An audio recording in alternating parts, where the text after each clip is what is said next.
உங்களோட 10th and 12th board எக்ஸாம்ஸ்க்கு 20 days இல்ல லெஸ் than 20 டேஸ் தான் இருக்கு அப்படின்னா இந்த டிப்ஸ் எல்லாம் ஃபாலோ பண்ணுங்க. Welcome back to Hyrus connect presents the exam series day 7.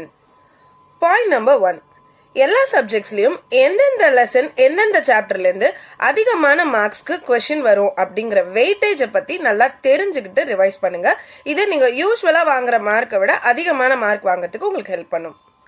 Point number 2, every alternate days ஏதாவது ஒரு மாடல் கொஸ்டின் பேப்பரையோ இல்ல லாஸ்ட் இயர் கொஸ்டின் பேப்பரையோ எடுத்து யூஸ்வலா கொடுக்கற டியூரேஷனை விட 30 மினிட்ஸ் கம்மியான டைமர் செட் பண்ணி ஃபுல் டெஸ்ட் எழுதி பாருங்க. இது எக்ஸாம் ஹால்ல உங்களுக்கு எங்கெல்லாம் டைம் வேஸ்ட் ஆகுது, எந்த ஆர்டர்ல எந்தெந்த ரோமன் நம்பர் எழுதணும் அப்படிங்கிற ஒரு ஐடியாவை உங்களுக்கு கொடுக்கும். பாயிண்ட் நம்பர் 3, நீங்க இது வரைக்கும் எழுதி பார்த்த எல்லா ரிவிஷன் டெஸ்டையும் கரெக்ட் பண்ணி என்ன மிஸ்டேக்ஸ் பண்றீங்கன்றத அனலைஸ் பண்ணுங்க. இப்போ ஒரே மிஸ்டேக்கை திரும்ப திரும்ப நீங்க பண்றீங்க அப்படின்னா அதை கேர்ஃபுல்லா கரெக்ட் பண்ணி ஞாபகம் வச்சுக்கோங்க. இது எக்ஸாம் டைம்ல வர கேர்லெஸ் மிஸ்டேக்கை குறைக்கிறதுக்கு ஹெல்ப் பண்ணும்.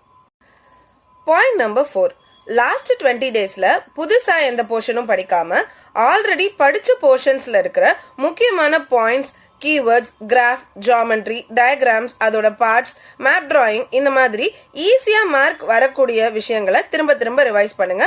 அண்ட் ஒன் வேர்ட்ஸ் ரிவைஸ் பண்ணவும் மறக்காதீங்க.